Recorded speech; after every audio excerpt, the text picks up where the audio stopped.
Everyone, I am advocate सपना कौशिक और आज हम बात करने वाले हैं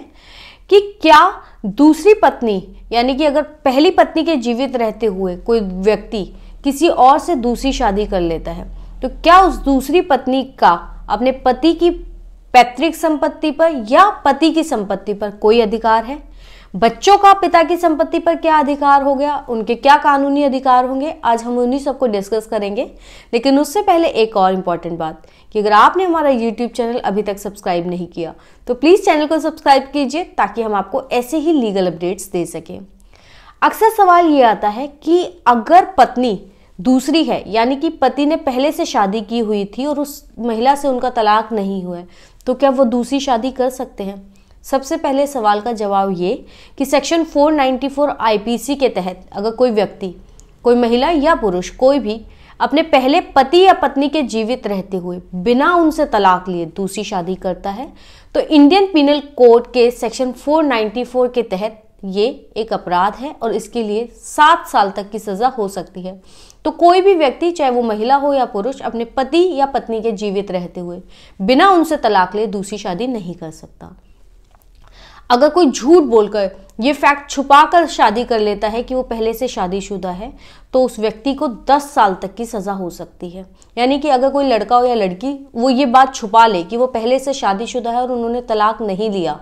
और ये बात छुपा कर शादी कर ली तो दूसरा व्यक्ति उनके ऊपर केस कर सकता है और उनको 10 साल तक की सजा हो जाएगी। तो बिना तलाक लिए कोई दूसरी शादी नहीं करेगा, अगर की तो उसके लिए 7 साल या 10 साल तक की सजा हो सकती है। इसके अलावा इसका एक इम्पैक्ट ये भी होता है कि जो दूसरी शादी होती है,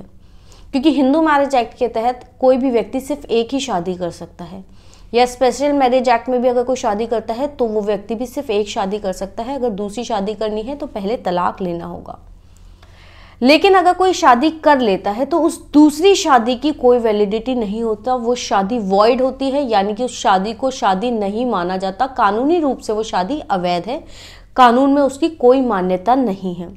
लेकिन अगर दूसरी शादी कर ली तो क्या दूसरी पत्नी को कोई अधिकार मिलते हैं। ऐसी पत्नी जिसने ये जानते हुए दूसरी शादी कर ली किसी शादीशुदा व्यक्ति के साथ, उसको अपने पति की प्रॉपर्टी पर भी कोई अधिकार नहीं मिलता, पति की पैतृक संपत्ति पर भी अधिकार नहीं मिलता, यहाँ तक कि वो सेक्शन 125 ऑफ सीआरपीसी के तहत अपने पति से मेंटेनेंस भी नहीं मांग सकती क्योंकि उसको शादीशुदा पत्नी नहीं माना गया है। ये माना जाएगा कि उसने शादी की ही नहीं है, उसकी शादी की कोई मान्यता नहीं है। अगर किसी ने ये जानते हुए शादी कर ली कि वो व्यक्ति पहले से शादीशुदा है तो उसको सेक्शन 125 सीआरपीसी के तहत, जो कि महिलाएं अक्सर यूज़ करती हैं अपने पति से मेंटेनेंस लेने के लिए, उसमें उनको मेंटेनेंस नहीं मिलेगा। हालांकि डोमेस्टिक वायलेंस एक्ट में आपको शायद मेंटेनेंस मिल सकता है अगर आप वहां पर ये साबित कर दें कि आप उनके साथ लिव इन रिलेशनशिप में रह रही हैं या उनके साथ शादी आपने की है, तो आपको डोमेस्टिक वायलेंस में आप एक बार ट्राई कर सकते हैं। लेकिन 125 सीआरपीसी के तहत आपको मेंटेनेंस बिल्कुल नहीं मिल सकता। हालांकि अगर आप कोर्ट में ये साबित कर देती हैं कि आपको पहले से नहीं पता था कि वो व्यक्ति शादीशुदा है और उनकी पत्नी जीवित है तो आप सेक्शन 125 सीआरपीसी के तहत मेंटेनेंस मांग सकती हैं। लेकिन इसके लिए सबसे बड़ी शर्त यह है कि आपको ये साबित करना होगा कि आपको नहीं पता था कि वो व्यक्ति पहले से शादीशुदा है। अगर आप ये साबित कर देती हैं तो आप अपने पति से मेंटेनेंस मांग सकती हैं।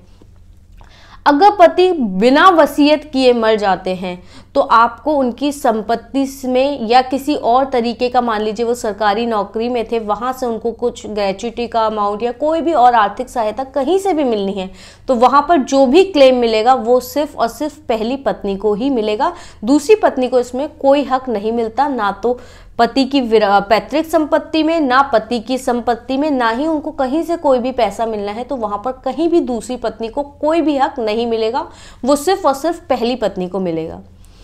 अगर पति अपनी दूसरी पत्नी को कुछ प्रॉपर्टी देना चाहते हैं तो उनको अपनी विल में लिखना पड़ेगा, स्पेशली कि वो किसी और महिला के नाम अपनी संपत्ति करना चाहते हैं या फिर गिफ्ट डीड के थ्रू वो आपको अपनी प्रॉपर्टी दे सकते हैं। इसके अलावा किसी भी तरीके से आपको प्रॉपर्टी ट्रांसफर नहीं हो पाएगी।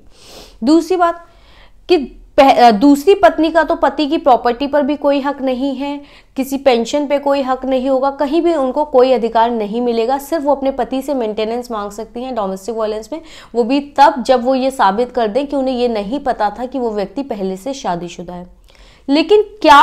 दूसरी पत्नी के बच्चों को भी अपने पिता की संपत्ति पर अधिकार नहीं मिलता? नहीं, दूसरे पत्नी से जो भी बच्चे होंगे उनको अधिकार जरूर मिलेगा, क्योंकि कानून में बच्चों को ये माना गया है कि बच्चों की कोई गलती नहीं है, क्योंकि ये उनका डिसीजन नहीं होता, ये माता पिता की गलती होती है और उसकी सजा उनके बच्चों को नहीं दी जा सकती। इसलिए हिंदू मैरिज एक्ट के सेक्शन 16 के तहत बच्चों को, दूसरी पत्नी के बच्चों को भी पिता की प्रॉपर्टी पर उतना ही अधिकार है जितना कि पहली पत्नी के बच्चों को। इसलिए बच्चों को तो पिता की संपत्ति पर अधिकार मिलेगा, लेकिन पत्नी को कोई अधिकार नहीं मिलता जैसे कि पहली पत्नी को मिलता है। तो आज की वीडियो से हमें ये क्लियर हो गया कि दूसरी पत्नी का अपने पति की संपत्ति पर, उसकी पति की पैतृक संपत्ति पर कोई अधिकार नहीं होता, लेकिन दूसरी पत्नी के बच्चों को वही अधिकार प्राप्त होते हैं जो पहली पत्नी के बच्चों को होते हैं। अगर उन्हें उनके पिता की संपत्ति से हक नहीं मिलता है, उन्हें पिता की पैतृक संपत्ति से हक नहीं मिलता है, तो वो कोर्ट के थ्रू भी अपना हक वहां से ले सकते हैं। आपको ये वीडियो कैसा लगा और आप किन और मुद्दों पर वीडियोस चाहते हैं, प्लीज कमेंट सेक्शन में बताएं।